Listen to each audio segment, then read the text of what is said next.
రాయదుర్గంలోని my home బూసలో ఏర్పాటు చేసిన వినాయకుడి లడ్డు వేలం పాట రికార్డు ధర పలికింది.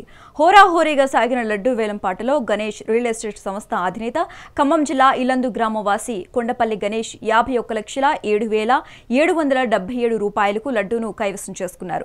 గతేడాది కూడా గణేష్ 29 లక్షల రూపాయలకు లడ్డూను కొనుగోలు చేశారు.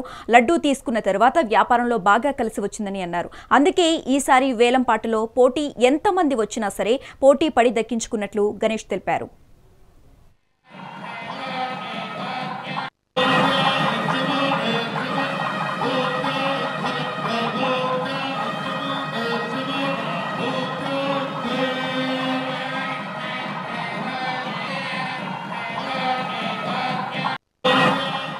రాయదుర్గంలోని మై హోమ్ బూసలో ఏర్పాటు చేసిన వినాయకుడి లడ్డు వేలం పాట రికార్డు ధర పలికింది.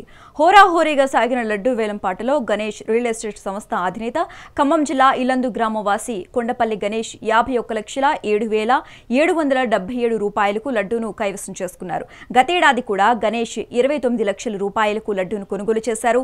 లడ్డూ తీసుకున్న తర్వాత వ్యాపారంలో బాగా కలిసి వచ్చిందని అన్నారు. అందుకే ఈసారి వేలం పాటలో పోటీ ఎంతమంది వచ్చినా సరే పోటీ పడి దక్కించుకున్నట్లు గణేష్ తెలిపారు.